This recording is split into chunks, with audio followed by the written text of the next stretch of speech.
All right. I think this is working. I know this is looking super weird, so I'm going to see if this works out. Welcome to the Stoneblade SolForge Fusion Digital Client streaming. I'm your host, Jurch. You may have noticed that, uh-oh, that some things are changing a little bit. We're trying to level up our game here. So we've got some intro slides, we've got a full shot of me. And if at any point things aren't working out, please let me know because I want this to be the greatest stream possible. And it looks like we're going to try some things here. So thank you, everybody, for joining me. I'm going to be on for the next 2 hours, and we're going to be playing some SolForge Fusion Digital Client.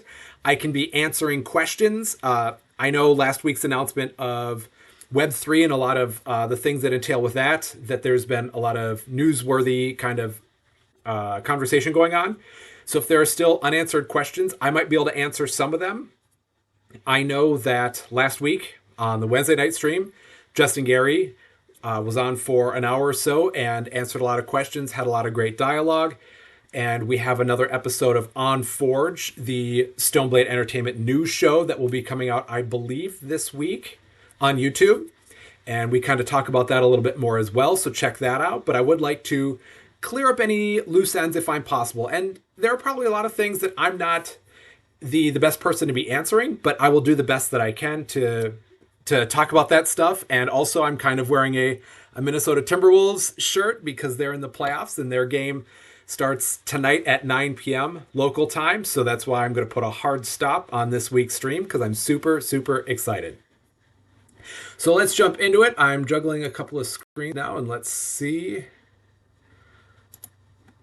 if the chat is coming up. It doesn't look like it. So then I may have to pull up the chat again on here to see if anything's showing up. And as always, obviously, this is a work in progress. I'm a work in progress. So as I'm kind of bouncing around, I've got a couple of monitors now. And if things aren't looking pristine, it's because we're still trying to get this plane off the ground. But I'm glad for anybody to be showing up here. So first things first, check out the Player XP track. And we are seeing the last deck. I had to do some grinding in my own time to get this final Battle for White Fang Pass set 2 Aloyan deck. So let's claim that and see what we are working with. The pack of the Studious Missile. We've got Ironbeard going on here. Shields up. You and your creatures get 4 armor this turn. Intimidate. Set a creature's attack to 0. And Formation. Give one of your creatures plus 12 attack and creatures adjacent to it plus 8. Oh, that looks like that'll be really good if we're trying to build a breakthrough style or a building tall. And here is one of the awesome moments is that none of you could see any of that because, like I said earlier, this is a work in progress. So now I think we've got the right screen for you all to see what's going on here. Okay. Well, we'll get it to work eventually. But we're back now. You all can see my screen. The pack of the Studious Missile. Skuro. Yep, right on it. Right on it. Okay, so we got the Ardent Safeguard here. A nice robot. If this is lower than your Forgeborn, you give your creatures armor this turn, so it's a nice underdrop. And starting at level 2, it's got good stats, so you're not behind. You're not losing momentum on that one, which is good. Bright Steel Sentinel. We got some robot synergy building here. Glitch Scout. A Mage Warrior. Slay, upgrade a card in your hand, then discard it. Or, that level 3, you upgrade a card in your hand, then play it for free. So that kind of goes with the Grow Tall that we're trying to do with Ironbeard here. Portatron, another robot with some more armor. We've got a progressive tactician. When another one of your creatures replaces a creature, give it +2/+2 or more. So we might be looking for like a new Terra pair in this now. When this is destroyed, play a Gizmo minion with the Salvage Virtuoso. Another scientist. A lot of robots, a lot of scientists so far. And then the Stout Prophet, a nice big body. Isolate, dealing damage to a creature if it doesn't have any adjacent creatures, and then redact as well. I like that one. And then an Exalt Guardian's Wall for some warrior synergy. So let's see. I think I like the scientists, the pack of the Studious Missile. So we are going to favorite that. And I think the Necrium that I opened last week might be a good pair for it. Let's see. Faction decks. There we go. And we're going to favorite that because I think that this one had some scientist synergy in it, if I'm not mistaken. A bunch of scientists and Ghastly Renewal. Yep. The contingent of Realm and Suggesting, that's what I'm going to be fusing and playing tonight. So we're going to fuse a new deck. Pack of the Studious Missile. And the contingent of Realm and Suggesting is going to be that pair. Ooh. I'm going to go with Ironbeard on this. I'm going to start with Ironbeard on this. So we've got the pack of Studious Missile, and the contingent of Realm and Suggesting. Let's see. What's going to be a good name for this? Let's see. The pack of Suggesting. Or Studious Suggesting. I like that better. I like the alliteration because my suggesting, I don't want it to be off the cuff or haphazard. I want it to be studious. Hey, Godges. Good to see ya. And now, most weeks, I like to just wait in the online battle queue. But after some intense negotiations, I am going to be playing Miss Misery a couple of times tonight. And we're going to see how these battles go. And I'll probably give her some sort of reprieve. And then take on whoever else is showing up in the queue. And I'm going to go with Studious Suggesting.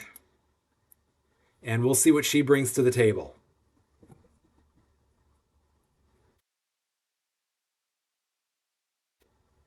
All right.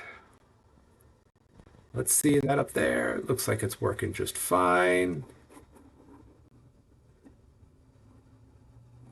All right. Okay. Cool. Found a match loading. Okay, good. Miss Misery. Oh, no. What? She gets to go first. Okay, so with this hand, I'm going to be... Oh, it looks like my picture. Allow me to shrink that a little bit so then y'all get to see all of my cards. There we go. What? Sacrificial... She's playing set 3! Oh, no! Oh, no! All right, so y'all are going to get to see some new cards that are in play. This is Miss Misery attended Fuse Fest, and this, I think, was one of her favorite decks that she ended up playing. So we're going to see how much she can torch me with all of this spell slinging that she's going to be able to do. God, just my Arborist hasn't popped off yet today. I feel bad for you. Okay, so Redact is at 4 or less. Yes, I definitely want to use that to keep that on level curve and get rid of their only creature. All right. That's good. My second play is going to be able to be that Isolate. But Guardian's Wall doesn't do me any help because there's no enemy creatures. The Stitcher doesn't do me a whole lot of help. Grave Pact does me nothing. So by process of elimination, Bright Steel Sentinel is my only play. Ugh. Now we're going to have to see. she does in response. Chain. Oh no, chain lightning.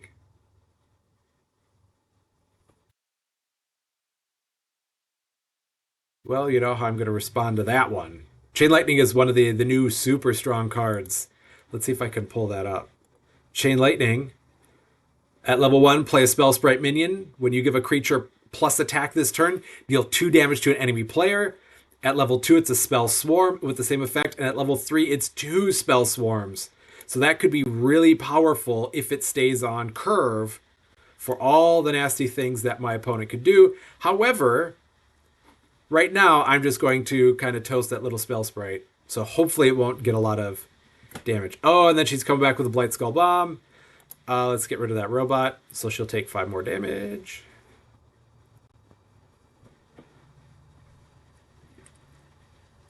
And this Sacrificial Chamber is another super strong card. Your creature in this lane gets slay, deal 3 damage to the enemy player to gain 3 health.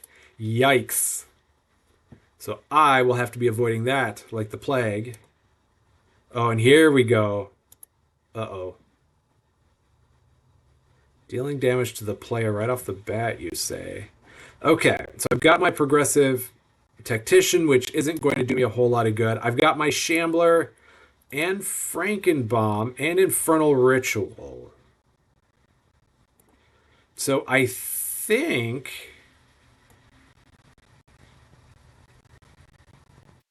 the options, I definitely have to be upgrading Infernal Ritual, and I think the Shambler is going to be the route to get me there. I haven't decided yet if I'm going to sacrifice Fraud or the Shambler for this, because this could go either way. The Shambler isn't too important, but if I am able to get Fraud or keep Fraud out, oops, that could help. Yeah, Radis. Miss Misery is playing set 3. So this is stuff that she got at Fuse Fest. And all these are... Her deck that she was able to do is very, very strong.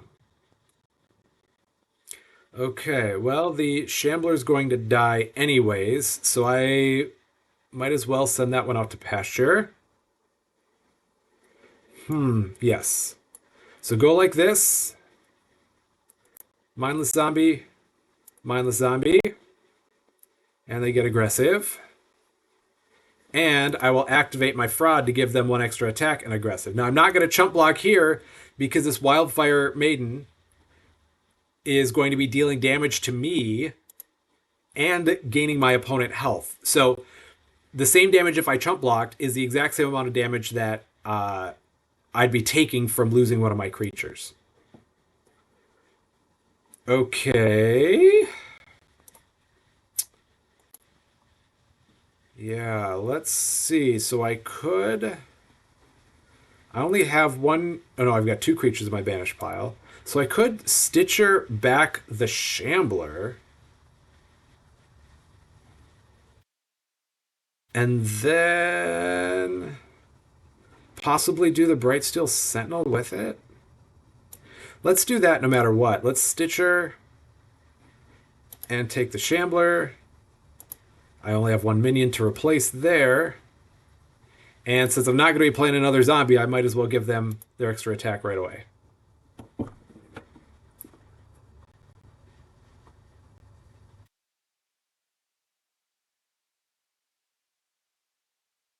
Yeah, that 2 damage it's a little bit, but if that slays, if that destroys one of my creatures ever, that's going to cause a lot of problems for me. So I need to make sure I get rid of this, or just don't play a creature that has 2 health on it.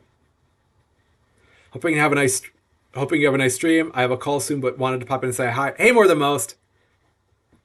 Glad you're back. Oh, and then Runestone now. So this is an Exalt that says your creature in this lane has Slay. You may play a level 1 spell for free. And as the levels progress up, it's going to get even stronger. Oof. Well, I have to go this here to get rid of that creature in that lane. And what's my Forgeborn ability? You and your creatures get 4 armor this turn. So if ever things look like they're getting kind of hairy, I can always just give everybody some armor, and then we'll be in pretty good shape. Oh no! The level 2 of that Wildfire Maiden. Well played, Miss Misery.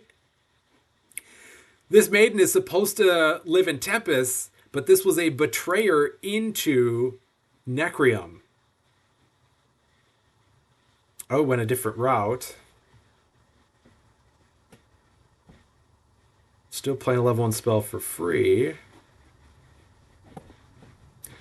Ooh, I have to figure out how to get rid of 2 of these now. Because those 2 there are going to be causing problems. Oh, going back to take out the Shambler. Okay. Interesting either way. I wonder what spell she's got between these 3. And what's her Forgeborn ability? Summon the Swarm, play up to 2 spell sprites, yep. That spell that she gets takes that out anyways. Okay. Ugh. Oh. Yep, not a great start. I mean, I've got the board presence here and something that's going to keep that Sacrificial Chamber at bay. Oh, and then I got all of my removal in one hand. So, isolate, redact, either one of those 2 is going to take care of this incredibly annoying Wildfire Maiden, but not after Miss Misery gets 2 bouts of value out of it. But she didn't have a spell to play? It's no good. Oh, that is the spell that she's played. Oh, because it's a level 2. Oh, well, choose 2 creatures. Yeah, Runestone is sweet. And especially in the deck that she's got going for this, it's going to cause problems. Well, I'll just... No. Well, now she knows I have it, so I have to do that one. Runestone is really cool. It is bringing back a lot of the spell slinging mechanisms that I definitely loved in set 1, and that in set 2 it took on kind of a different form because there's a lot of play spells for free as well. I think of Warbringer Ritual. That one comes to mind right away. Okay. So I'm going to be able to play that Isolate, get rid of the big angry Colossus.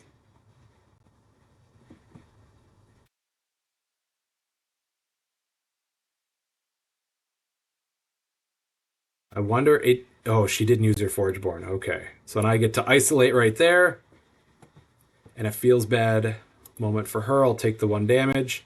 I bet she was waiting until she had spells in her hand to use her Forgeborn ability. I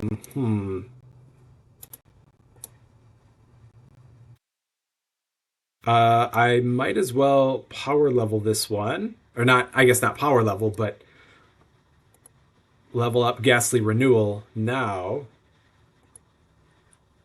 Probably digging for Chain Lightning, yes, because then that's going to be really hurtful.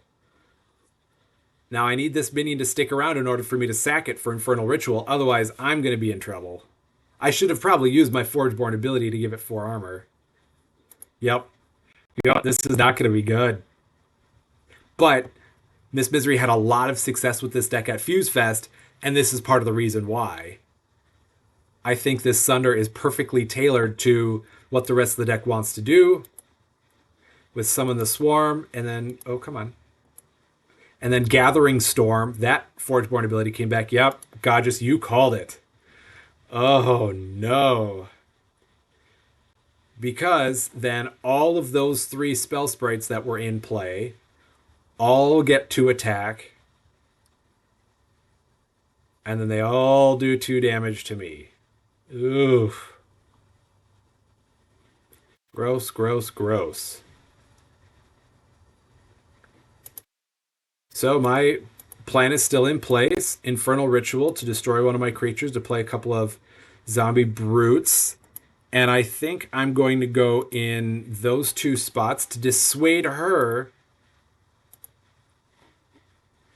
I don't think Elementalist Ritual is in this deck, and then I don't know. And she doesn't have the deck sharing setting on yet either, because she just started playing on the digital client. She's been able to do some testing for it, but it's been a while. Oh, she got the Fit of Rage off too. Oh no. Oh, everybody, this is gonna do a lot of damage to me. Because Fit of Rage, give one of your creatures +4 attack this turn. It gets breakthrough. If you played another spell this turn, I can do it to 2 creatures, or the player can. So she picks 2 of hers. They get buffed up attack, which triggers Chain Lightning twice. Because she played a spell, all of her spell sprites and swarms gain attack, so it triggers that as well. So that is 4, 5, 6 triggers of 2 damage. That knocks me down 12 health. Nasty combo. Not that this is, yeah. And then Carl tested chiming in. Elementalist Ritual is not in set 3. Yep. Oh, holy Toledo. Okay, so that one hurt. We're both down into our 20s. Gathering Storm could also be a problem. And another Chain Lightning could do me in. Alright, so Isolate's useless. Grave Pact is useless. Ghastly Renewal will just let me get 1 body on the field. Bright Steel Sentinel, similar. Oh, I think she's going to do Gathering Storm. Yep, and try to finish me off here. Whew.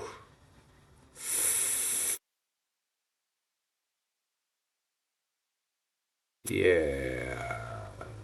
Yep. It's a spell slinger. It is a spell slinger indeed. So I think that's got 16, and that would give it 2 more, and I'd take 14. Okay. Let's start like this.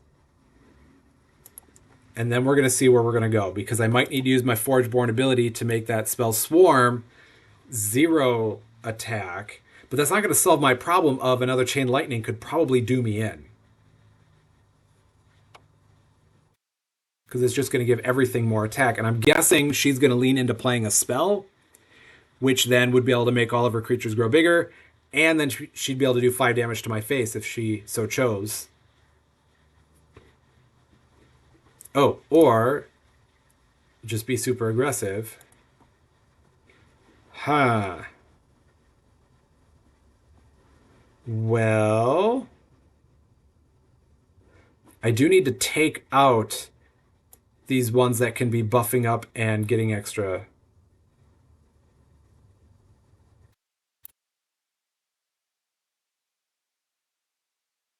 In is Intimidate the only ability that's the same at every level? Ooh, I don't think so. But that is a really good question. Let's see. What are some others that probably have the exact same text at every single level?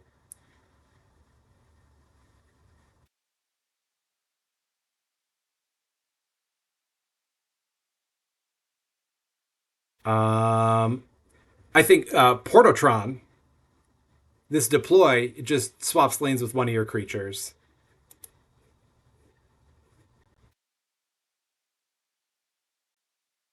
Oh, let's see. Okay, so I need to get that one going. And I think I have to do that one first. Darkforge Drain, yes, is the same at every level. 1, 2, 3, and give them all +4 attack. Oh, Intimidate. Oh, if we're talking Forgeborn abilities. Oh. Intimidate is the same. Let's see. I don't think any of these Sunders are the same. Um, Inspire technically is, because that's just use your other Forgeborn ability. Death Touch. No, no, that's not. That is level gated.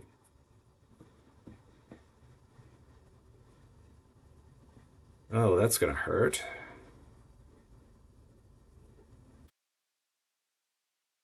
So is yep. So is Stimbolt.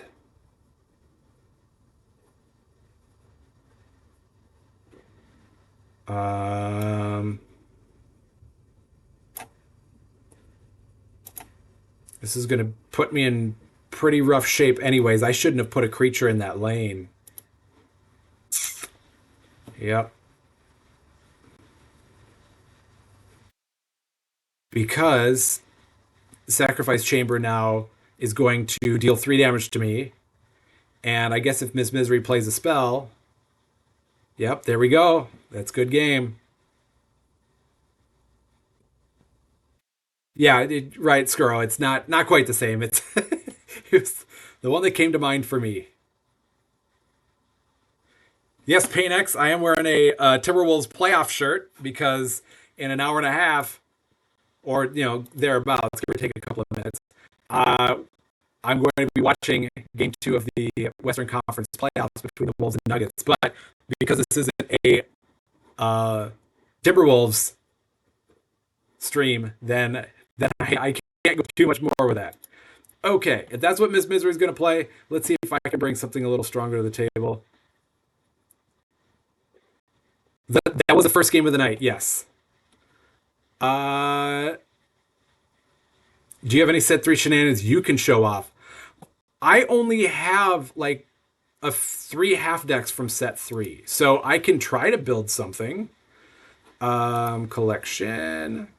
Because I only got to play in one event at Fuse Fest, and then I was kind of giving away some of the half decks that I opened anyways, because you know what? It's more fun that way. But let's see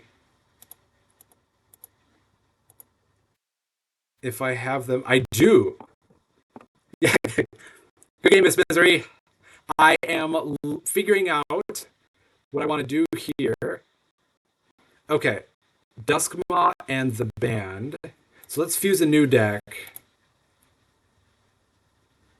Duskmaw and that one should be near the top too. The band. There we go.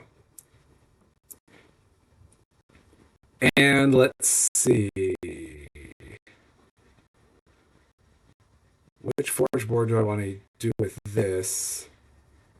The same way with the enemy exalt, give each creature adjacent to. Ooh. Yeah, let's go like this.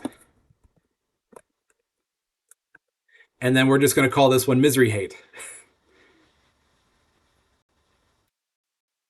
And we will see what we can do here against Miss Misery with this one.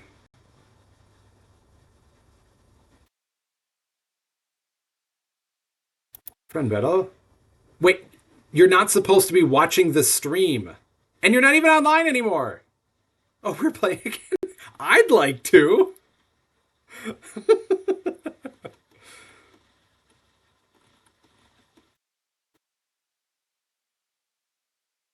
Friend cannot be invited currently. I thought we were to. Well, you can be done playing if you want, but I'm on here for another hour and a half. Paynex has it right. I am never done playing. Also, a belated May the 4th be with you, Paynex, and to all those who celebrate. It was fun to get together to play some Star Wars games, and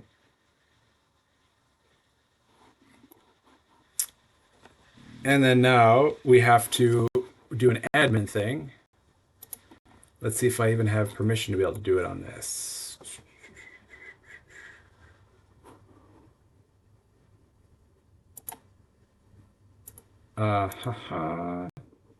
Nope, that's not going to get to work. Nope, that is not what I want to do for that. Still getting used to all of the technical side of things. Yep, I know, Godress, I got that bot. I'm trying to figure out how to do the admin side as I'm streaming on this. Huh. Yeah, I'll have to probably figure that out a little bit later. Only thing you forgot to do was what? Oh, the old CCG to the table. Yep. Well, we can do that sometime. I know it's not technically in season anymore, but there's never a wrong time to be playing Star Wars. All right. Well, if Miss Misery is taking too long to get back on, then I will just jump into the queue online battle and see what this can do.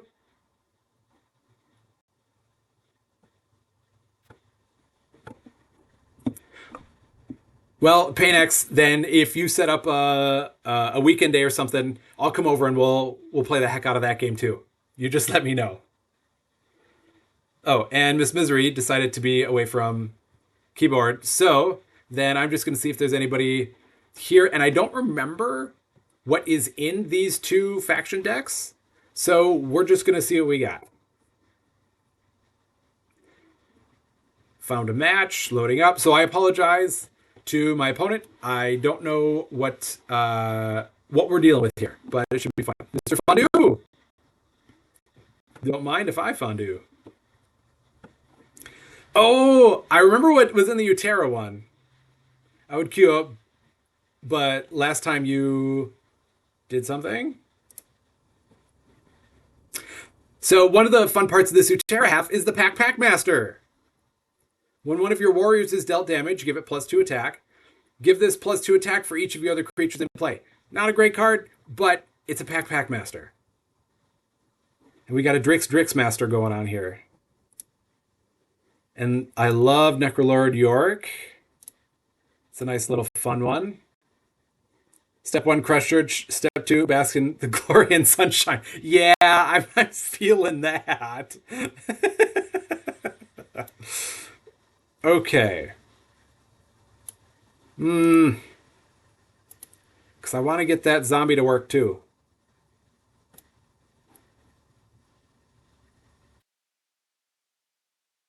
No, let's go like this. Let's go like that. And then I might come back with either a Vyric's Embrace or a Stalking Spirit, which is fun because Stalking, that modifying term, gives you your creature aggressive and stealth, which normally would be really fun, but the Spirit, if there's an opposing creature in this lane, destroy this, means that it's not really a good counterpunch. And Zoe, I wish I could post a selfie of how beautiful the backyard is right now. It is really nice outside. But now I'm in trouble. So I think I have to just have the Necrolord Yorick be Chump Blocker Yorick. Yeah, we're just gonna block that there. Packmaster gets a little bit of extra there, but Drix is still alive. Now we've got all these cards that I don't remember what they are. Okay, Haunting Tusk Mage. It's a mage spirit. Haunting is a modifying term that makes the creature a spirit, which I think is really cool. When you upgrade a card, give this some health. Oxidon Rager, probably not the best time for that one. Dissipating Spectre, Stout Drake, and then we've got Shaman's Channeling. Give one of your creatures +6 attack. If you have a spirit in your banish pile, give one of your creatures breakthrough this turn. Well, do you have a spirit? No, Necrolord Yorick is just a mage. So we need to get a spirit in that banish pile. And we've got a couple options here. I think we're going to go with the Tusk Mage to block again. And then, granted, it won't work. I don't think it'll be in the banish pile for me playing Shaman's Channeling. But at the very least, I'll start to have some spirits in the banish pile for future levels. Because I know future levels you need more. So I'll be able to have those more. And activating Drix. And then Ghastly Renewal to get a couple of mindless zombie minions. Oh, I think that's a good play. I don't know what else they have in their hand, but get another scientist out, you say. Okay. Well, I'm going to continue with my play to give this creature a lot more attack.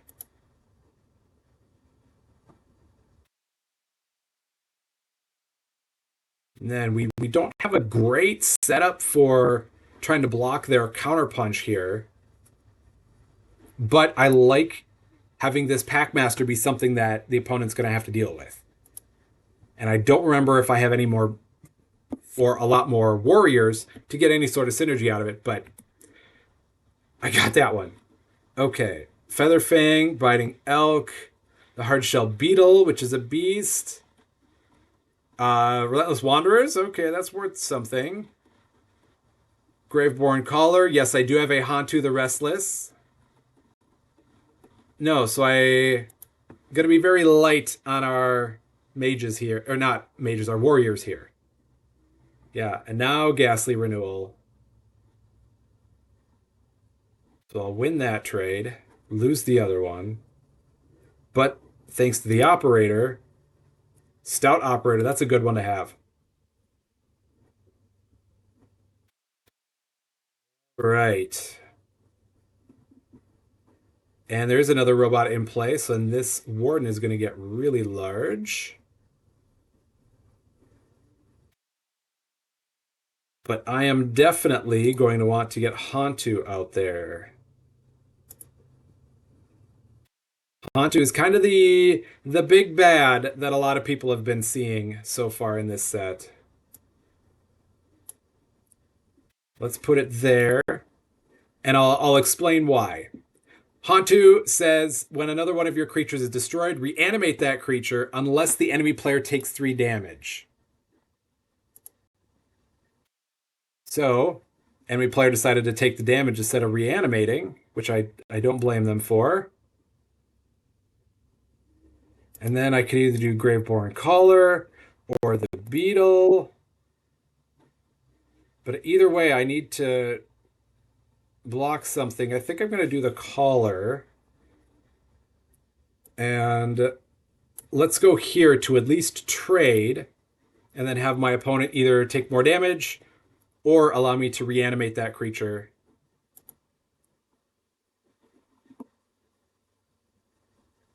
And they'll take the damage, but when it's a larger board, it's a much more difficult decision to make. So I've got Spirits Channeling, but now I need 2 Spirits in my Banished pile, which I don't think I have. Oh, I do have now. Okay. And then Sacrificial. Oops, I don't necessarily want to do that one. That's the one that Miss Misery just kind of owned me with.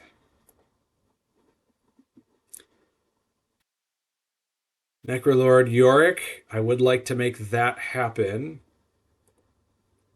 But this is 2 more spirits in play, give up to 2 of your creatures breakthrough this turn, so I wouldn't want to play that one first anyways.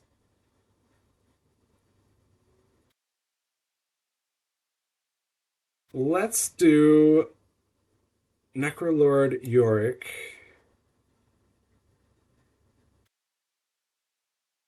Right here to block the big damage that could be coming through. And then I think I might do the Graveborn Caller here in this lane. Ooh. This deals damage to enemy player. Play up to 1 mindless zombie minion. I think... because if I go here, I force them to replace the gizmo or lose the value of it.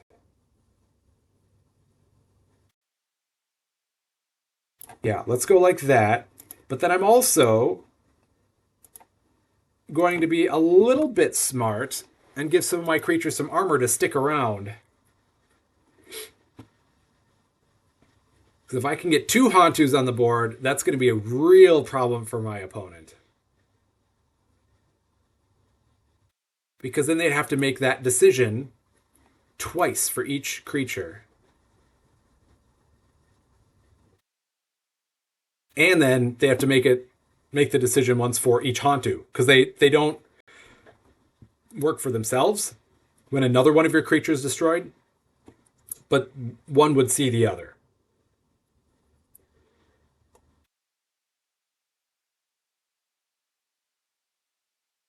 They're making some decisions here.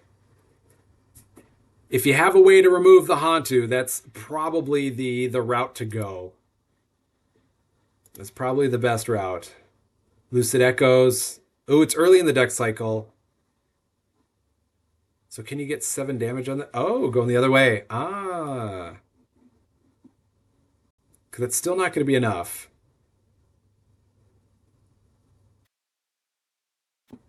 Okay. So forced him to replace in order to keep the value of the gizmo, but then I get the stealth damage.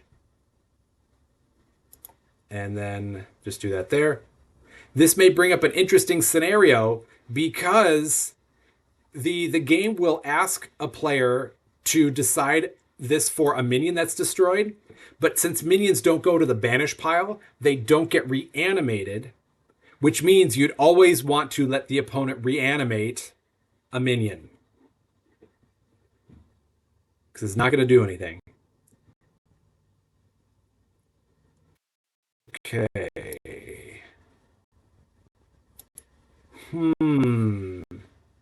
So Hantu's going away. The opponent made certain of that.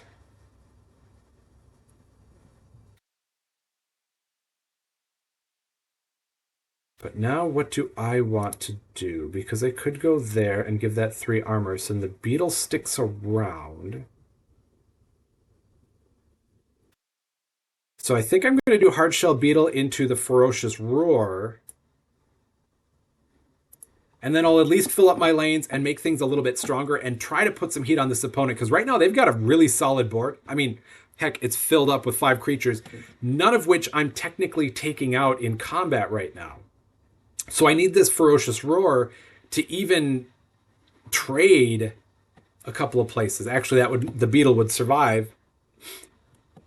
But yeah, the rest of it would look pretty brutal unless I go this exact combo. Nature's Progression is a solid card, but I am not in a board state where I can get away with it. And then now being able to have a Drix, whew. Good thing that Drix is coming off the board this turn though, but yeah, it's not looking pretty. And that trade now is going to work in my favor.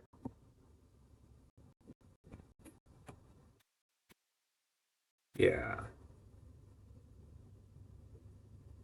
Oh, that only gives 2 attack. Oh, boo. Well, I still have to do this.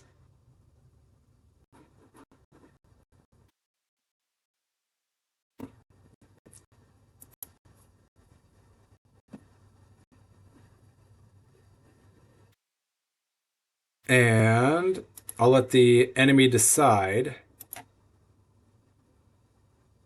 if they'll take a little bit of damage. And do I want the free chump blocker? No, I'm going to open lane that because then I might use that to help me get something large in play. Well, well, well, well, well. I wish I wasn't going first for this because I've got myself another Packmaster that would be getting 3 attack for each of my other creatures in play. 3, 6, 9, 12. So let's start out with that. And then my second play is going to be level 2 Hantu across from Drix. And that should put me in a pretty good position to do some damage to my opponent. Either through, well, my creatures will all pretty much trade, but it'll put in bad position for Hantu because that'll be taking 5 damage each time.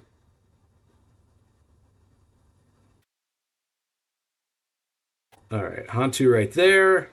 And I don't want to activate this charged zombie because destroying this, that wouldn't go to the banish pile.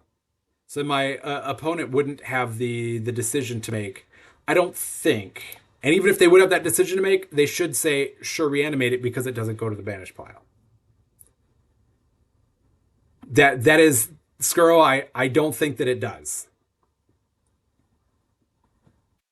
Yeah, because that technically doesn't go to the banish pile, it goes off on the side because it's a soulbind card instead. But they had the right answer. and they'll take a little bit of damage, but they keep their Drix alive.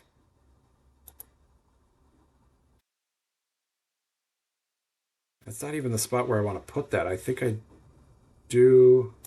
No, I'll put it there just in case. Yeah, that's a good question that I'm sure will come up plenty more as set 3 gets released. Okay. So their Forgeborn ability, give one of your creatures 8 arm or 8 attack. This turn it gets 8 armor. Gross. Give an enemy creature -8 health. If it is in a lane with an enemy exalt, give each creature adjacent to it -6. Doesn't look like my opponent playing many exalts, so that's not really going to come into play. But I do need to get rid of this Drix as soon as possible, because that's been nothing but trouble for me. Ooh. That's also going to hurt. Yep, that one's also going to hurt.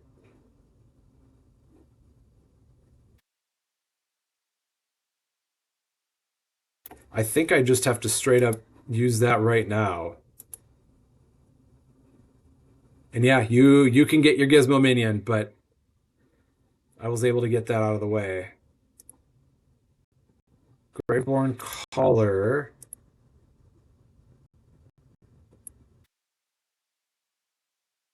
I think I'm going to go this here to begin with, to try to force my opponent into a where they then replace this Gizmo, and then we'll trade in the lane where I got the bigger creature. And then I think I have to go Relentless Wanderers just to block up 2 lanes to try to keep my advantage if possible. But I don't feel comfortable with how things are looking. Beetle into Charged Zombie. Maybe it gives 5 armor on that. So that would be up to 13. So it still wouldn't take out the Warden. And at this point, if I'm not able to be taking anything out, I just need to be putting enough things in the way.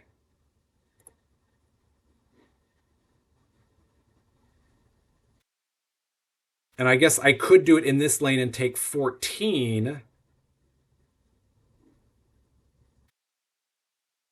But I'd take 22 then if I got rid of the charged zombies. So I think I'm going to go like this, which I don't like,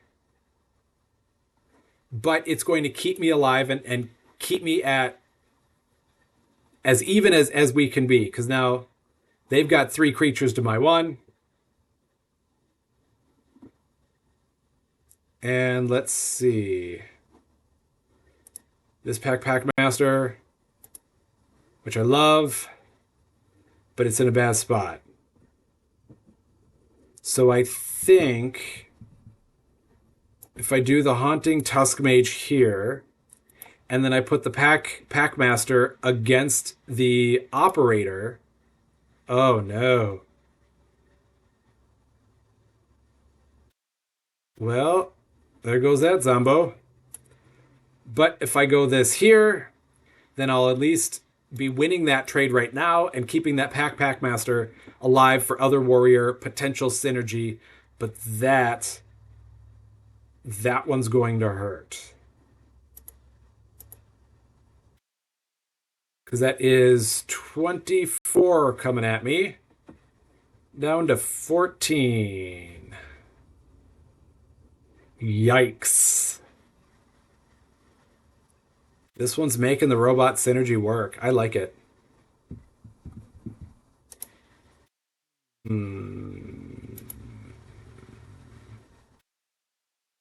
Playing a Mega. Yep.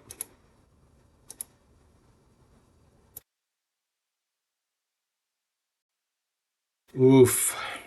Okay, so I've got 14 health left. I can block potentially 3 lanes.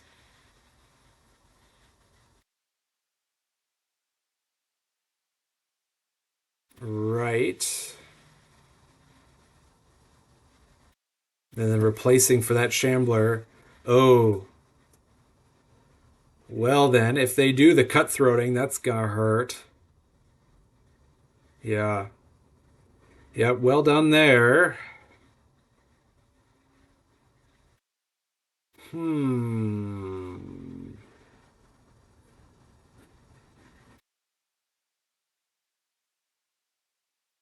13 health. I need to block these three, but not destroy anything yet. I don't think I can do that.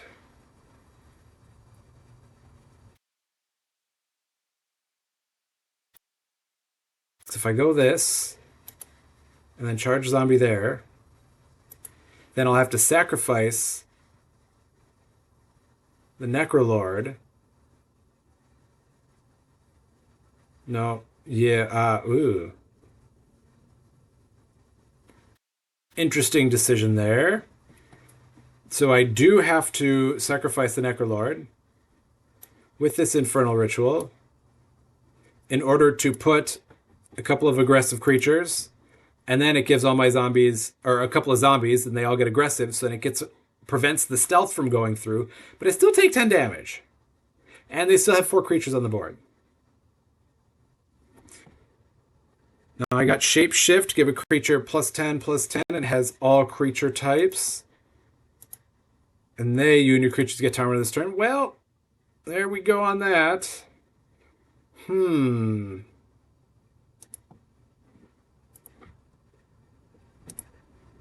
Those are post-combat triggers. I cannot block 4 lanes.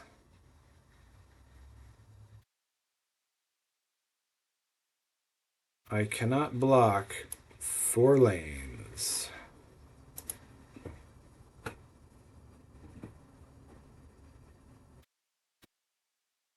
So that is probably going to be a good game on this one as well.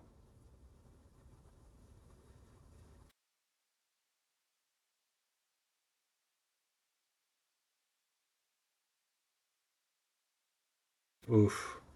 Yeah, that's not really doing a whole, well, it's not going to matter a whole lot.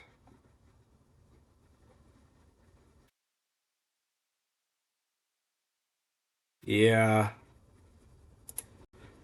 Well, let's go like this here. And then the Tusk Mage there. And give it all creature types. But they are able to finish me off. Yep, that was a good game. Good game, well played. Gaining all that precious experience points.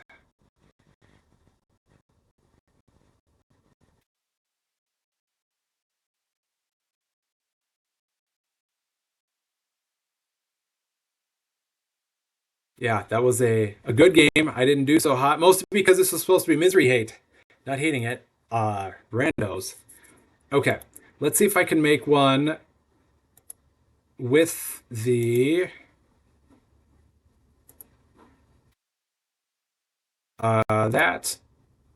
and there we go.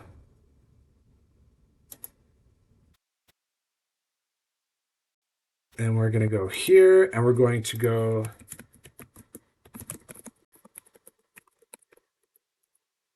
redundancy.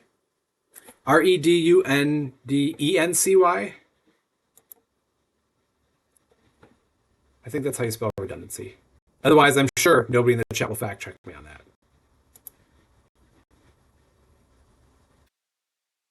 But I'm calling this one the Department of Redundancy Department because in addition to having a Packmaster, it was with an A. Oh, well, then that probably goes to my point.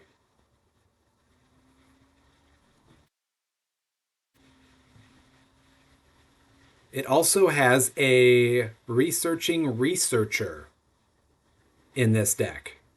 So it again, it's nothing that's too fantastic.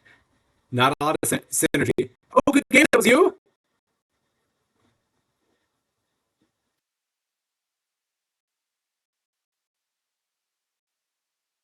All right. Let's see.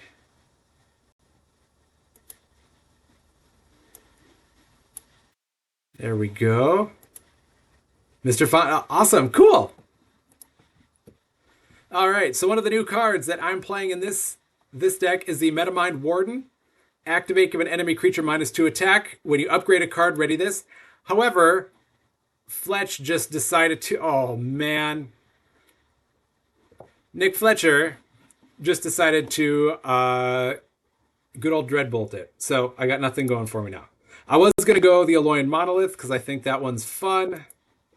But now I'm just going to Energy Surge. And I get to upgrade to the Alolan Monolith. I do like that one. But the Utera needs spirits. Yes, it do. Oh, I definitely don't mind if people are still watching the stream when they play against me. This is not competitive. It's meant to be fun, meant to be able to show off some stuff. Yeah, it's meant to be a good time. And here it is, the Researching Researcher. Give this 2 armor for each Exalt in play, and when you upgrade a card, give this +2/+2. Alolan Patroller. When an opposing creature comes into play, it gets Defender this turn. That is if this creature is in the lane with an Exalt. Get to double. Ugh. So I've got a lot of things. A lot of things.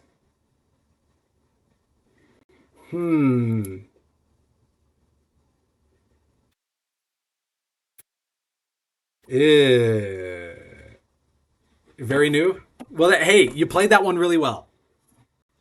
You played that match really well. Okay. Well, I would like to be leveling up my Researching Researcher. So let's throw that in the way here. Yeah, Patroller, that art definitely is looking very Tron-y. All the way down to like the kind of art on the helmet, yeah. Oh.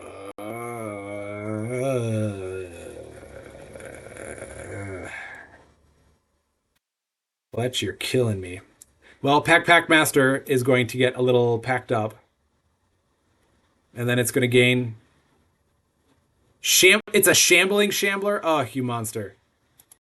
Well, I see I'm going to be fighting an uphill battle here with this.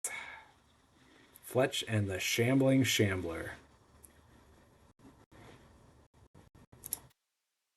Okay.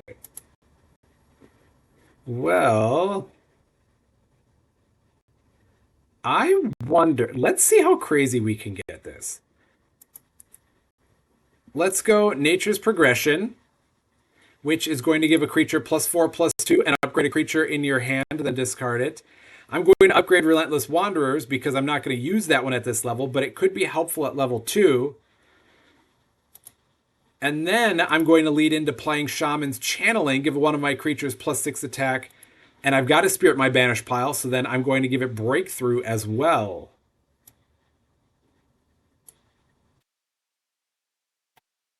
So now it's got 15 attack and Breakthrough. I'm hoping that this is going to cause some problems, but now Fletch with Centetta's Lab and Gizmo, it's going to be some problems. Because then that Shambler is just going to soak it right back. Okay. Destroy a creature with 5 attack or less. Don't mind if I do. Oh. Got the Dreadbolt right away. Ugh.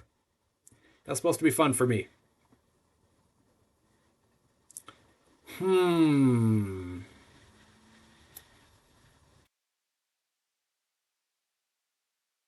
not getting any Exalts out for that Patroller to be any good. I'm worried about Gizmo, but then when you replace a creature in this lane, play up to 1 Gizmo and 1 empty. So, okay. Let's just destroy that right away because Fletch is then going to be able to fill up lanes and do a bunch of replacement stuff. So I need to get that out of the way as quick as possible. Ugh. 3, so that would be up to 5 attack. That wouldn't even. Okay. You are too kind, Fletch, allowing me to play Gizmo Minion for free. Oh. Oh, that's Spite Hydra. Well, fun. 3, so I'm getting 6 attack from my other creatures in play. Let's just go there.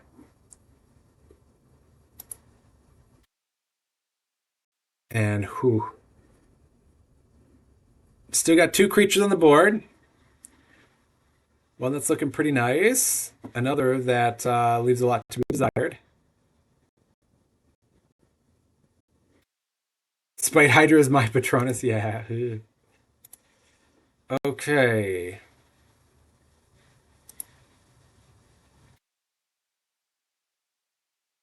Well, I need to be blocking here for sure.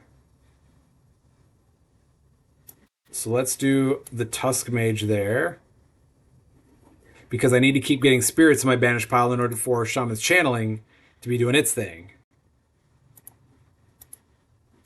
Now, I don't like Shaman's Channeling nearly as much as Fit of Rage, because Fit of Rage has this attack buff to multiple creatures, the opportunity for it, as opposed to this where it just gives the breakthrough to the multiple creatures. Because I would like to be able to give multiple creatures attack and not just breakthrough. Okay, so giving that up to 14. Okay. There we go. And I've got the spirits, so let's go breakthrough and breakthrough. And we'll just see how much we can hold on here. Because now that Shambling Shambler, yeah, that's not going to go well. Yeah. Oof. Yep, that Hydra was good and it was really big. And now every time I destroyed a creature, Fletch was able to drain 4 health from me and gain 4 health back. So that's a lot to have to overcome.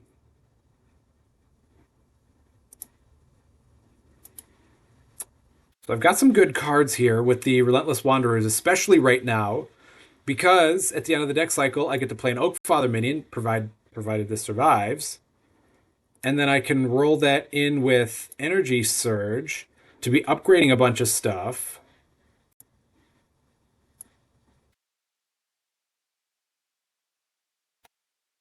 Let's see where we're at. What is Fletch going to do with this? Channeling is a cool card. It is. It is. I like it. It's one of the new set 3 things. Gizmo minion. That gets really big. And then able to deal a little 2 damage to something. And Fletch is just playing all of the gizmos. Yeah. Yeah. Yeah. Well, this is mean because 4, 5, 6, 7, 8, 9, 10, 11, 12. I need to put this here.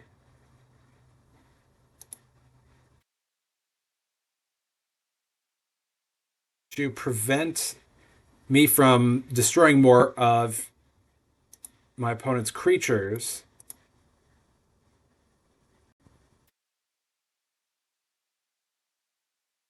But I need to prevent as much damage coming through as possible. It's a lose-lose situation all around.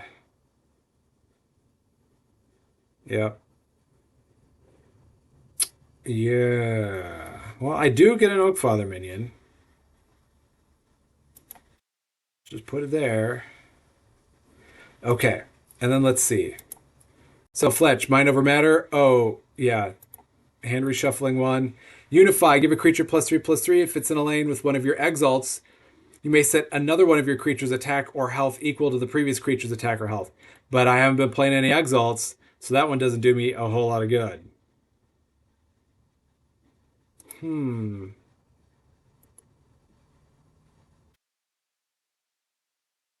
Well, we're doing okay. I think if we go like this, give an oak father there.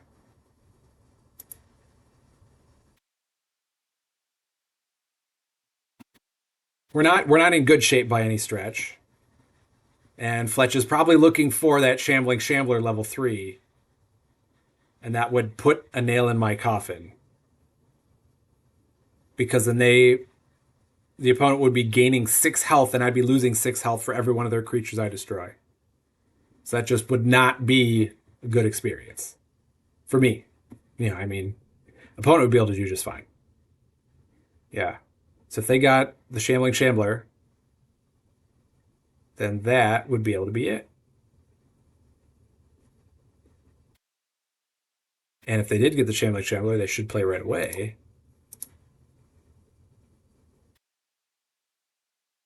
Oh, I see what you did there.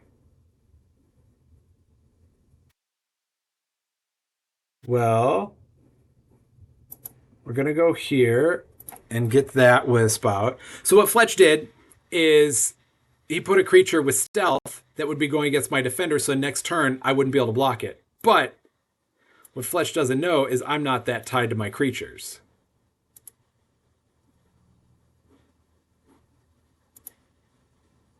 And I don't have an Exalt. So getting that up to 9/9 doesn't do the world a whole lot of good. So we are just going to roll with it and see what Fletch is going to do in response.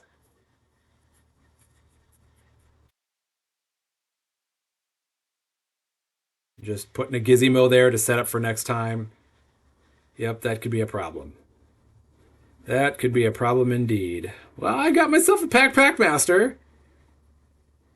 And the researching researcher, but I haven't been able to do many upgrades to really uh, have that work out well. Oh, oops.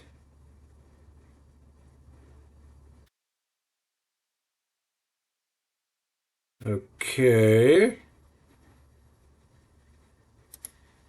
Hmm.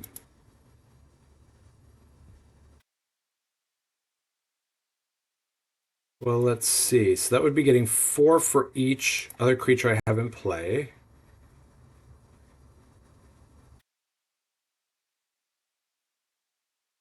Or for each other creature I have in play.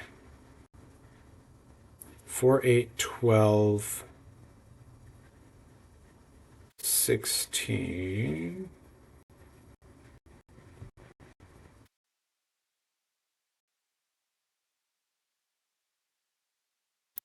Okay, we're going to go that there. Then we'll have the Packmaster pack it up.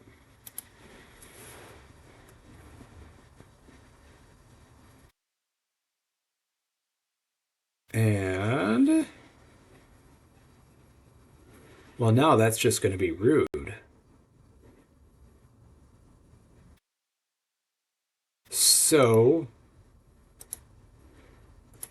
I can give something +3/+3. I don't have an Exalt. I don't think that that's going to enter into the conversation for me. So I have to go this here. And then in order to not lose out there, to at least trade there, I got to go like that. And I'll still be taking 4 damage. Down to 10. Packmaster gets to go up. So if I can somehow keep this Packmaster alive and give it breakthrough, then we got a chance. Oh. Never mind. It's fun while it lasted.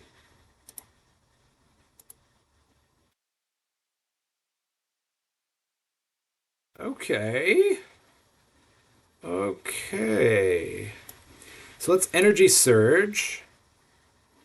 And then I get to upgrade a card in my hand and play it for free. Well, let's upgrade the... What's that looking at later? Nope, same thing. So let's upgrade the Suppressing Assassin. And then we're going to play that Suppressing Assassin over here. And the Suppressing allows me to destroy a creature with 5 attack or less. Done. Mega Gizmo now gives that +6/+6. So now, barring a Shambling Shambler, we're in decent shape because we've got 2 creatures with Breakthrough. We've got a creature with 14 attack and stealth.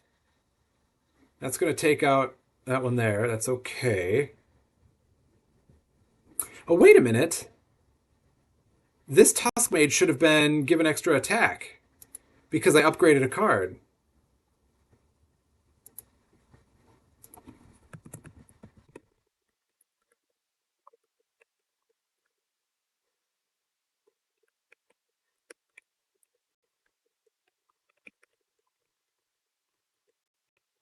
Tusk Mage should have gained health, but it did not.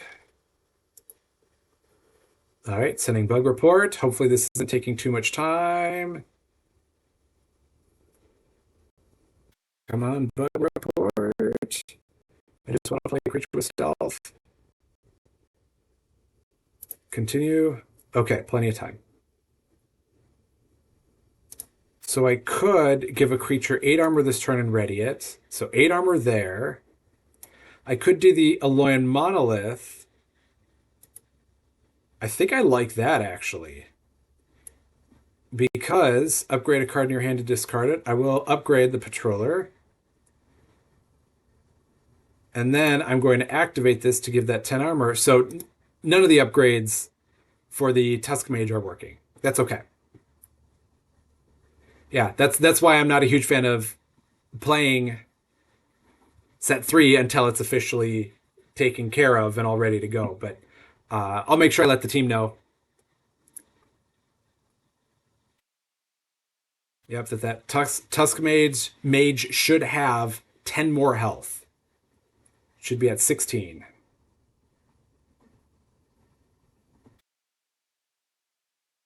Give an enemy creature -3 attack. This turn they lose all printed abilities and gain defender. So if my opponent, Fletch, puts anything up against my little Suppressing Assassin here, that's not going to work out so well. Because I'll just be able to push it to the back and then deal 14 damage to my opponent's face. Famous last words, but I'm feeling pretty confident right about now because I got this other suppressing here just in case they block one of these other 2, or, just in case they block this lane. I've got suppressing. And destroy an enemy creature with 12 attack or less. Well, yikes.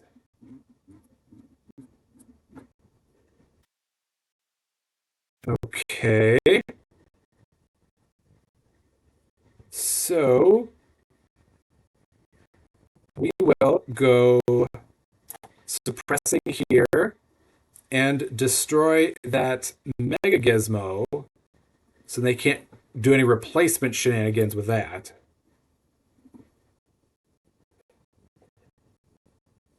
And even with a Shambling Shambler, I'm still good because that would trigger after combat. And this is going to happen first.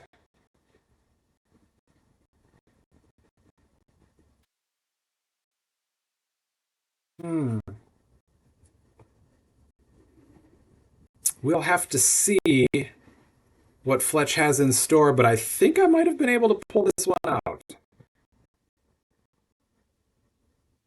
Gonna destroy... Oh. Okay. Well, I'd be taking 24 right now. They'd be taking 22. So if I go like this... Oh, wait, that's all enemy creatures? Give each enemy creature... Oh, wow. Wow, I didn't realize that was each enemy creature. It's very important to read the cards. Wow, being able to do that and just kick everything back. I thought it was just one. Good game, Fletch.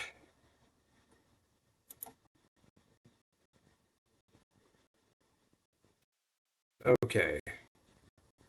8:15. We've got about 45 minutes left. Are there any questions that people have in the chat for me? I know that I don't seem like I'm the most. Yeah, well played. Thank you. I know I don't seem like I'm the most knowledgeable member of the team, but if there are any questions that people have, I'd love to be able to answer what I can. Just seeing if I can help people if they've got questions going on. That's part of the point of streams like this, is to be able to interact and not just have people watch me play. As much as that's kind of fun, people get to see some different cards, different play styles. I just want to know if there's anything that people want to know from me, and I'll answer as best I can, or lead you to resources where you'll be getting the best answer that I can give. Yeah, but let's jump back into this, and let's see if anybody else is going to be looking for me. I will go over to the match found right away. Okay, I was in the middle of the campaign. Oh, Fletch again. Oh, here we go. Let's see if Fletch even is sharing their deck list. Okay, playing set 2, Rolling Warstoker, Quaking Worm, Stout Razortooth, Tortoise Colossus is super fun, Combat Shardback, Magnivorous Rex.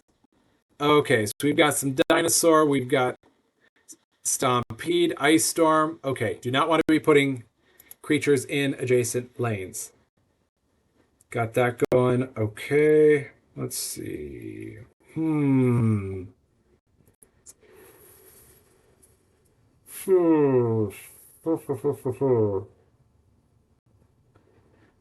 Energy Surge really helped. Although researching Researcher would be good with how much upgrading is in this deck. Let's see. Let's do the Researching Researcher.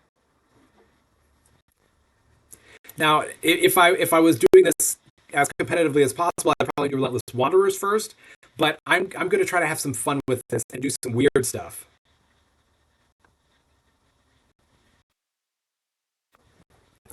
And then we got a question.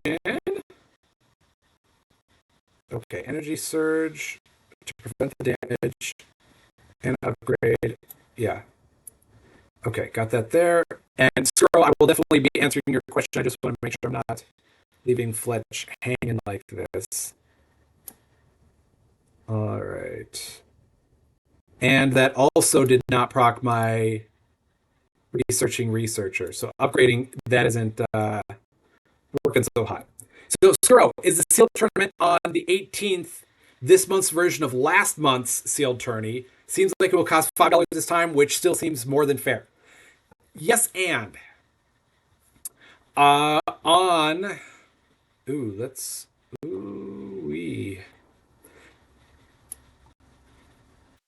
so this month we have 2 sealed tournaments that are going on. We've got one on the 18th and one on the 25th, and they're both going to be sealed. So the one on the 18th costs $5 to enter, and it'll work just like what April's was, where you get your code for your 4 sealed half decks. These are going to be set 2 Battle for White Fang Pass, and from there, then you'll be able to pick your fuse deck. You can be changing in between rounds, and at the end of it, then if you finish 3-2 or better, you get to keep your decks. If you don't win 3 games, you don't get to keep your decks. Even if you're showing up late, you still need to win 3 games. If you don't win 3 games, then you don't get to keep your decks. Just because we need to have that cutoff for it. But it's $5 this month, where we want to be getting free decks into people's hands, but also giving away free product then isn't a great business model. So we kind of did the first one for free, but then now it's $5 in order to be able to do it. And based on how the math turns out, I'd say about half the people will be able to win their decks, depending, because it has to be 3-2, that type of thing. So half the people will be winning their decks. Next weekend, the weekend after that, is a $20 sealed, which if you're going on the store and buying digital boosters, that's the cost of a digital booster.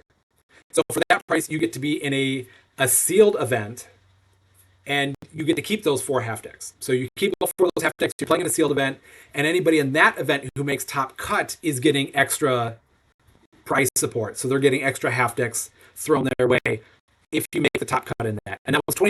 So you're buying a sealed booster just like you would for any sealed event in real life, and you get to keep all those digital half decks.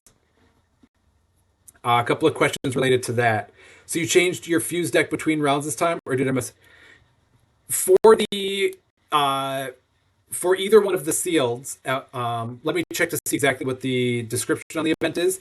But I'm pretty sure, at least for the $5 sealed, you can be changing between rounds. I'm pretty sure for that. And I think also for the $20 sealed one. So for the 18th and the 25th, I believe you can be changing between rounds. I made them like a week ago, so I don't remember exactly the wordage of it, but I'm pretty sure that you can, because we want people to be having fun, to be playing, and if something's not working for you, we don't want you to feel like you're stuck in that. So if something's not working for you, then we will gladly let you kind of switch it up to make it something that'll work. So and if it's not in that way in the description, then I will make sure that I fix it so that it will be. Oh, great, a shard back. Oh, nuts. Well, there goes my board. And then Salmer the Witch King, if you pay the $5 or $20, but not enough people sign up, I assume the money is refunded.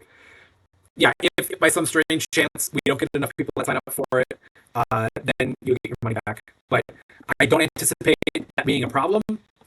But yes, if the event doesn't fire, then you would be reimbursed. That we're not going to be taking your money if we don't provide the service that you're paying for.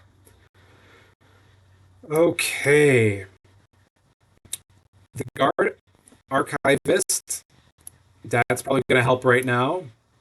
Salvage Tactician. Something to be stopping some of this bleeding. Oxidant Ranger is no good, and then the Shaman Channeling is going to be giving you benefit for something that's not going to happen. So, I'm going to give myself 4 armor this turn. That's the modifying term Guard. What set will the $20 that be? Also set 2. Also set 2, Battle for White Fang Pass. Yep, we're doing set 2 for both of these. So we wanted to switch things up. Last month it was set 1. This month we're ready to do it with set 2. And then who knows, in, let's see, in June, we might be able to start throwing out some set 3. But don't quote me on that. We don't know for sure. But that is, nothing is off the table. Yeah, my pleasure. My pleasure. Okay. So let's see. I'm already down 20 health at this point. Fletch, what do you got going on? 4 attack. It battles up to 1 enemy creature. Great. That one, again, only works if I've got Exalts on the field. I know that the upgrading, that one's not going to work, so it's not going to do me a whole lot of good. So we're in a rough spot. I think I need to get rid of this Rex right away, though. Because if Fletch is playing dinosaurs, then having dinosaurs out there is going to start to... Having that one out there is going to really start to hurt what I'm trying to do. Tusk Mage is not going to be of benefit to me. So I'm not sure if I'm going to do the Beetle or the Alloying Patroller. Depends on how many creatures Fletch puts in the back row to pump up this toward my Guardian. Oh, no. Well, the answer to that is a whole bunch, because the creatures are coming forward and then getting thrown right back. So we're going to take 13. This is spicy deck Fletch. Kudos. I'll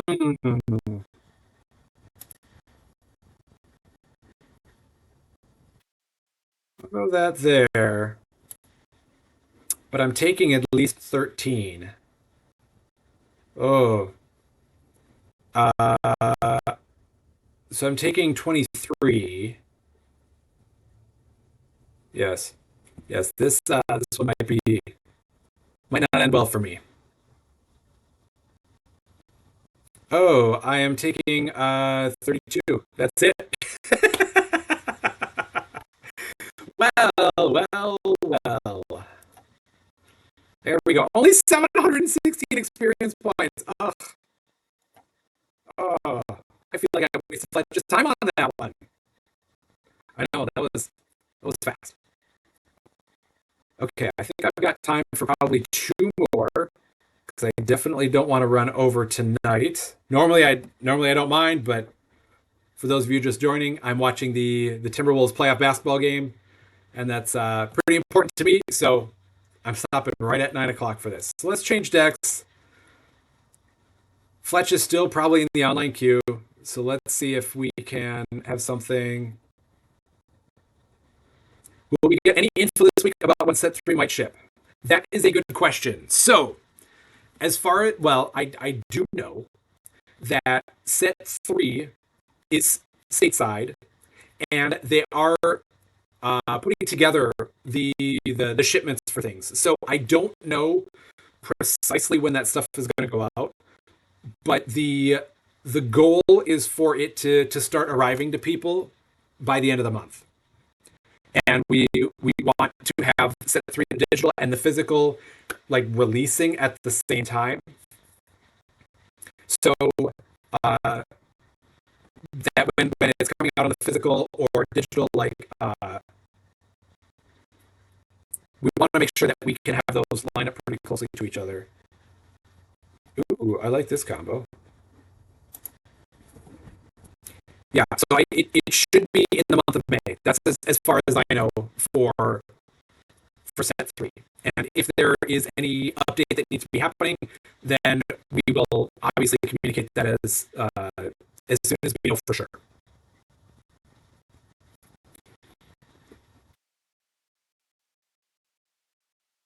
And I am playing somebody called Resolute. And oh no. Okay. Well, I needed that Relentless Wanderers to live so I can get my Shroudthorn Splicer going. Give me a Wisp. Which then we get to turn into an Oak Father.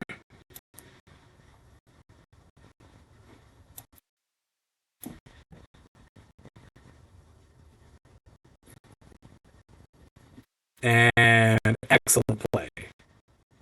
Because then that just removes that Oak Father. Ugh, gross.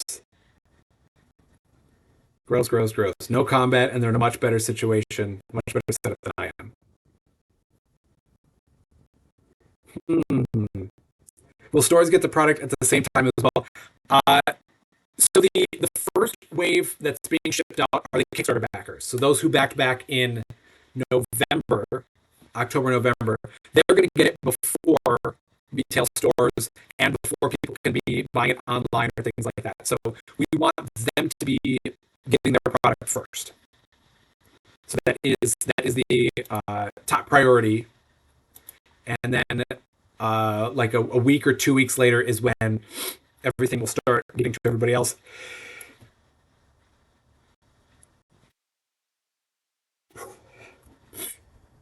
I was about to sneeze on stream, but I wasn't going to let that happen. Yeah, so to reiterate, Kickstarter backers are getting their product first. That should be shipping in the very, very near future. And then soon after that, it will be going out to retailers and stuff like that. And you'll be able to buy it online. And then that's when it's going live for the digital side as well, when you can be buying set 3 online. But that should all be in the very, very near future. Okay. Hibernating Stoneface doesn't do anything for me. Druid's Chant does. And we'll do it there to keep my Relentless Wanderers alive. So I can save up another month to buy more. Yep. Saving up for another few weeks, and then you'll be ready to go. Toxic Spores. -3 and +3. There we go. And then potentially putting another one of those out in a minute. There are a lot of really interesting things in set three. Fletch had a very fun time with these new synergies and things that I'm very excited for this to be out in the open for everybody to partake in because there's so many crazy things and the community's been waiting for another new set to come out. So the fact that it's right on the doorstep, everybody's really excited.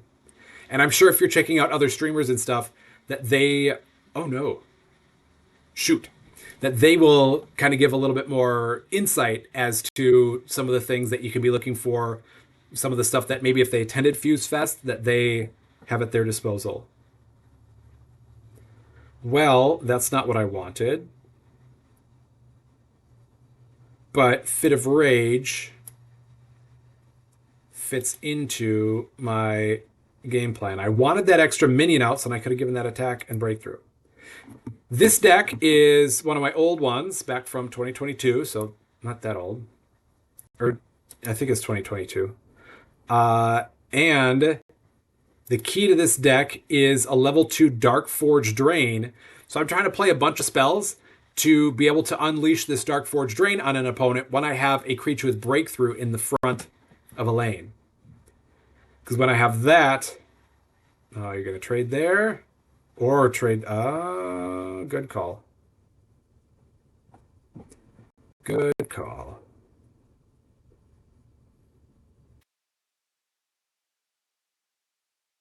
Yeah. So now I've got the opportunity, Shroudthorn Splicer, and then Druid's Chant to be building up a lot more spells and getting a creature that's really big with Breakthrough. And then how many spells do I have right now? 1, 2, 3 in my banish pile, so not enough yet. Oh, yikes. Well, that doesn't really do me a whole lot of good now.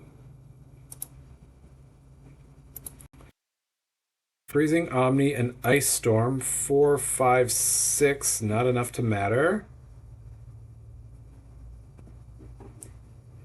Okay, so I think I have to go like this. And I wanted to get that Druid's Chant out, but I can't do it if I don't have a creature with Breakthrough to do it on.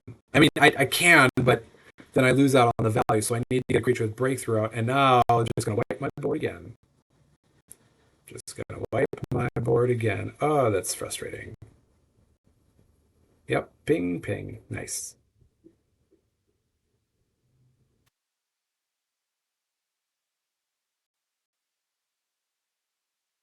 And I might as well put this there.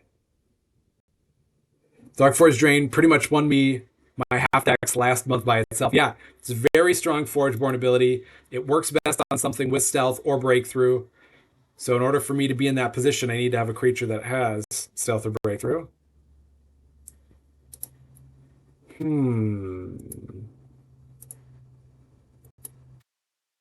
not going to do me any good.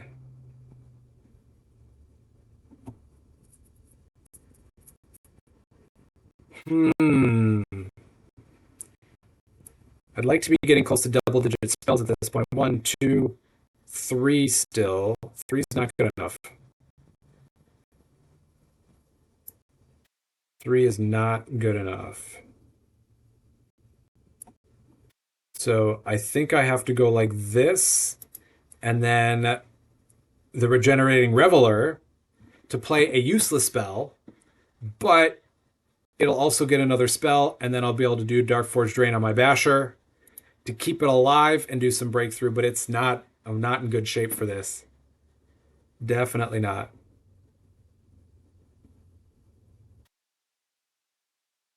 Yeah, this opponent has had all the removal to not allow me to do anything fun.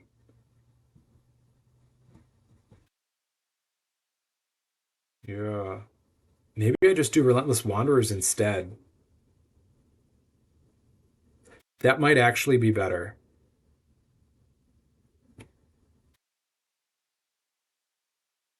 Ooh, Ghoulish Necromancer. That's double upgrading.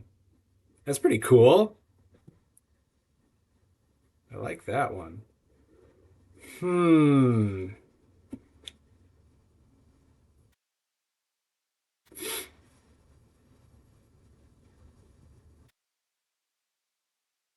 But then that does mean,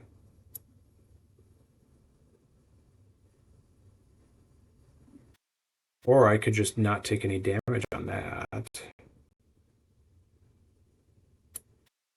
This here,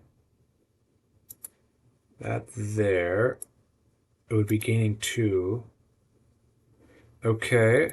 And I don't see a better opportunity to use this. So we're just going to Dark Forge Drain there and hope I get two swings with my breakthrough creature here. Otherwise, I'm pretty much out of luck on this because this deck is not meant to go slow. It's meant to go really fast. And my opponent has been able to wipe off every possible avenue I've had along the way. So it's been smart for them.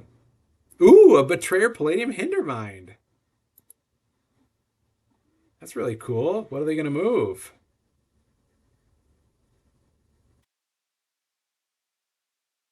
Move the Spring Dryad out of the way. Interesting.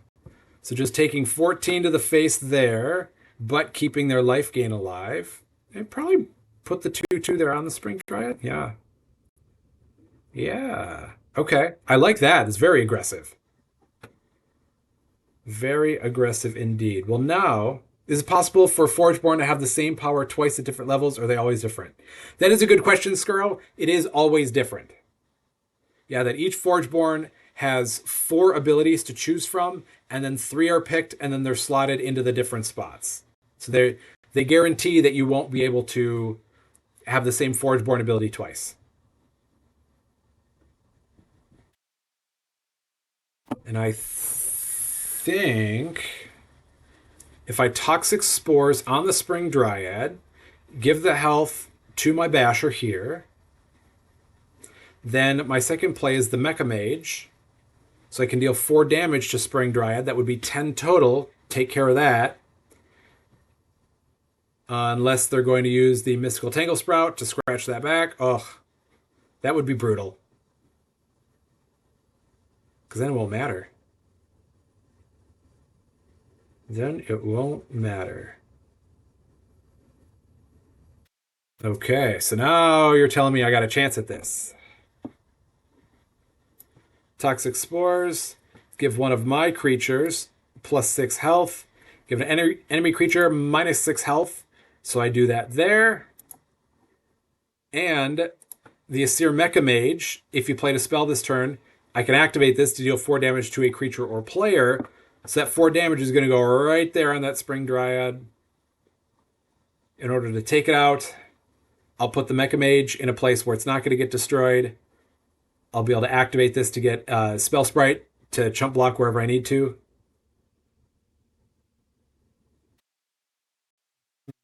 But they're getting plenty of value out of that still.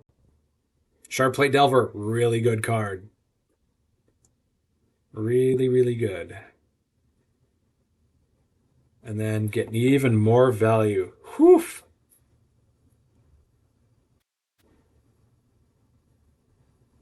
All right.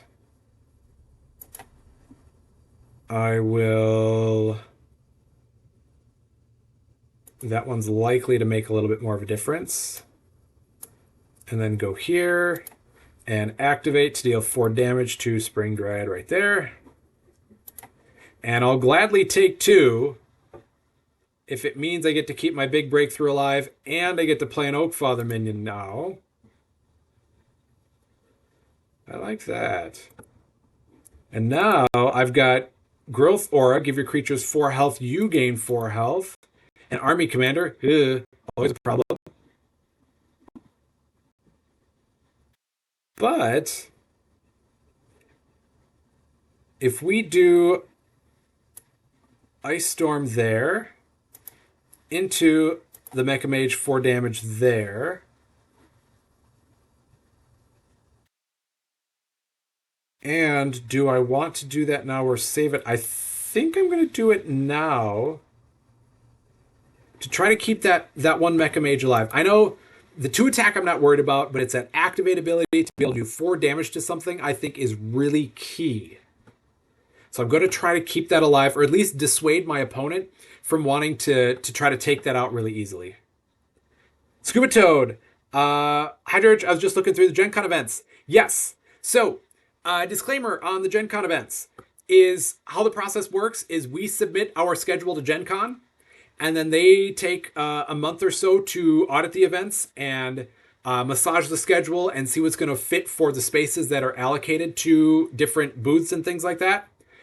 So I think that process goes on until early June.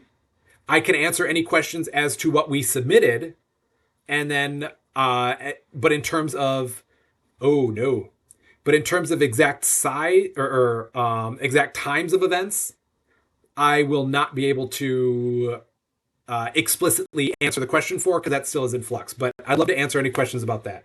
Oh, they just posted them? Oh, I thought that was supposed to go into June. Well, well, well. Interesting. Maybe it's not a. I don't know. This is my first time ever having to book anything for Gen Con. So I just, as far as I remember the timelines for things, I thought it was late May or early June was when that stuff was going to be set in stone. But uh, if you have any question about it, I can answer any questions to the best of my knowledge at this point. So please ask away for that.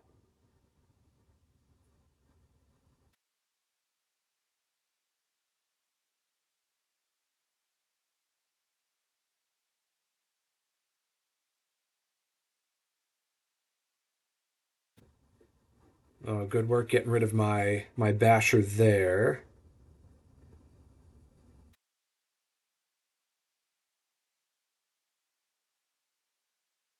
Yeah, I'll gladly answer any questions about any of the Stoneblade events that are going on at Gen Con. Yeah,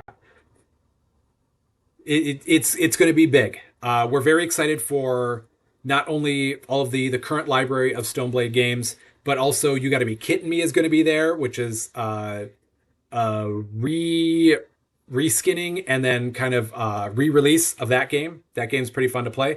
Looks like you're doing 8-man sealed pods instead of larger sealed events. Uh, there's I don't remember if we have a. I thought we did have an official sealed event, and then sealed pods of 8, and the storyline is going to be sealed. So storyline is sealed. I'm pretty sure we had an official sealed, in addition to the pods of 8. Yeah, but I mean, heck, if more than 8 people sign up for a pod of 8 sealed, then we can throw you in. That it's we just like the opportunity to say, hey, if smaller amounts of people want to show up, you don't need to worry about 50 people being in your event. We can make it kind of small. Okay, yeah, I will make sure because I'm pretty sure we had a sealed, a large scale sealed as well. Um, yeah, that would be something that I just have to check in on then because it should have been that way. I submitted these a long time ago. I assume it's all the last winter. I guess I hadn't decided yet. I mean, we would love for it to be last winter. We're going to be promoting it like crazy. So I think if it's not explicitly stated on there that it's last winter, then I would assume it would be, but I would assume it would be that we're definitely going to have plenty of last winter product at Gen Con, enough to be selling. And then heck, for your sealed pods of 8, you can be doing whatever you want with it. But I'm pretty sure storyline is also going to be set through the last winter, just because it is so much fun to play in sealed, and I'd want to be having that experience with as many people as possible.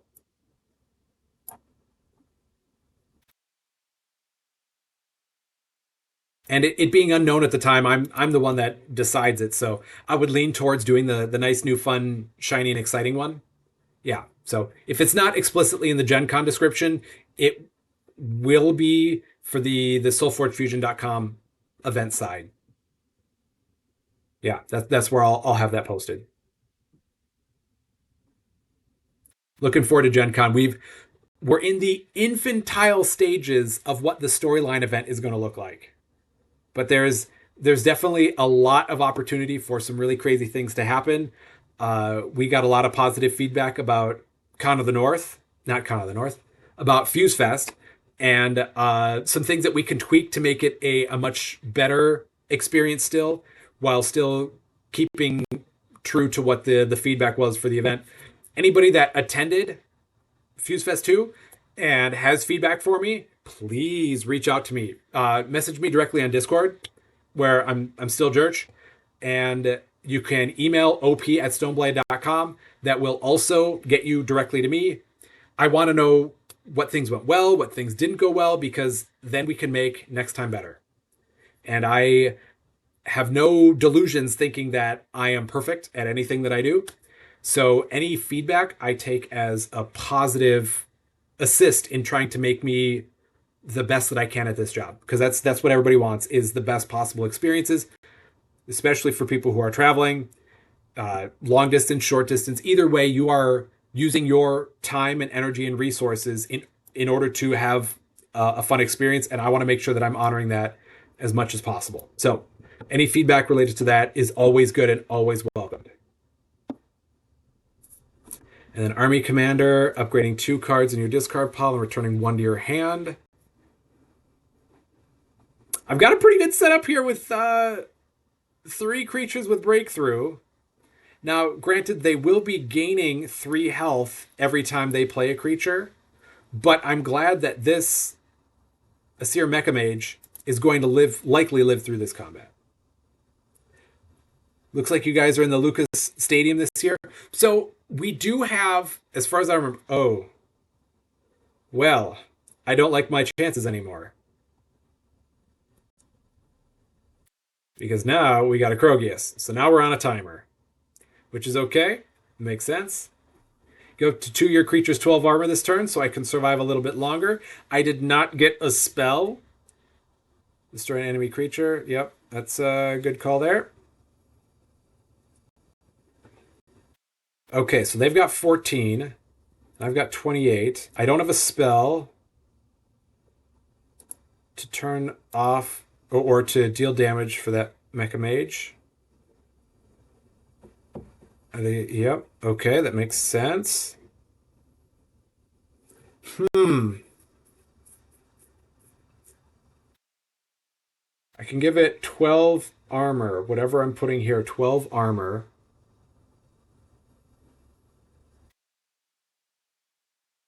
Huh.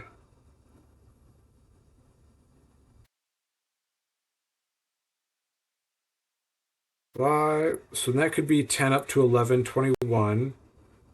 Okay, so let's go like this. Actually, because that's 3. Let's go like this and that. So 3 attack and mobility. And then I'm going to replace that Mystic with Sharpplate Delver to give it 5/5. Then I'm going to use my Forgeborn ability to give some creatures 12 armor to try to keep them around.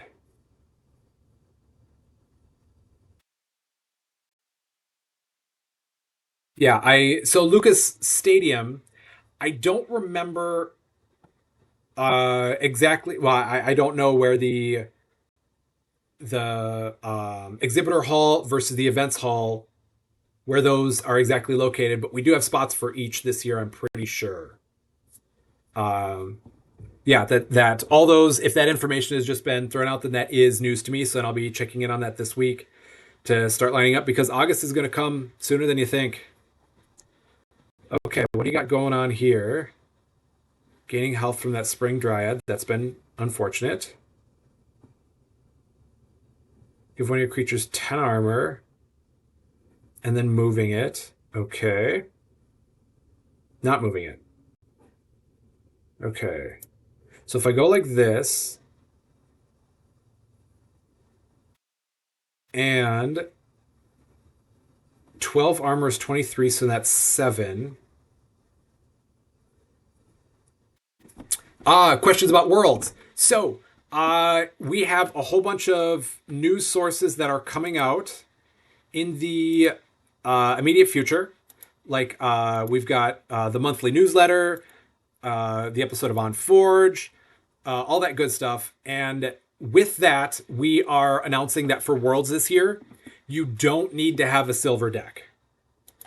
That because there are so many new players that are going to be playing SolForge Fusion with the digital client coming out and it bringing a lot of new people in. Oh shoot! We are removing the requirements. So any unranked bronze or silver deck that a player has, they're going to be able to use it at Worlds to compete. And the reason for this is we believe that more people playing the game are better. That there are so many new players getting into the game this spring for an event that's happening this summer. And then a lot of the opportunities that players once had to be able to get their decks up to silver are not quite as prevalent as they used to be. So then we just decided that we want people to be competing and participating. So any unranked bronze or silver half decks, those are going to be eligible for Worlds this year. Gold and platinum decks are still out. We haven't made a final decision on the buy system because there have been technological issues in the past, and I would hate for that to lead to a negative player experience this time around as well. What do I want to do here? Because this is going to deal 8 damage. Oh no! Oh, it's going to deal 8 damage. And I need it to deal 9.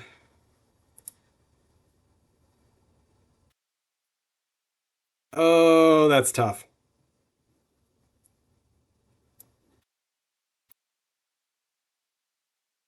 Okay.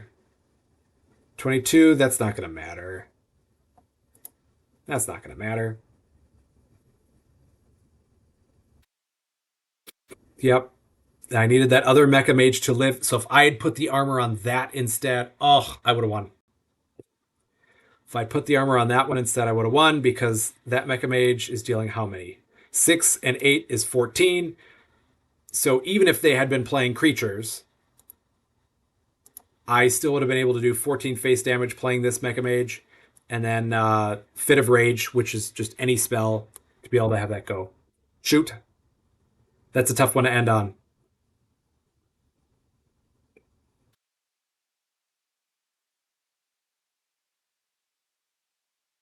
And Krogius strikes again. Yep. Well, and anyways, I'm only doing 8. That this Mecha Mage would only be doing 8 anyways. So yep, can't be targeted. Can't be affected by enemy spells or abilities. Yep. Yep, that's a tough one. But what are you gonna do? There's many times in this when I thought that my goose was cooked. But it turns out that I did okay. All right. Shoot face. I'm such a Timmy play. Well, yeah, I will when I get my spell, unless they're gonna use the other Forgeborn ability. Yeah, it wouldn't have been enough. If I had that other Mecha Mage still alive, then that 14 I would have done to the face would have been enough. Yep, that's just me misplaying there, but that's okay. That's okay. You live, you learn. Because I give that. Actually, you know what? Let's let Krogius take a little bit of damage. We'll do Fit of Rage there. And then deal 8 directly to my opponent's face because that 22, 32, 40 coming through is better than the 15 or whatever I can do. Yeah. Yep. Also a good game, a good way to end.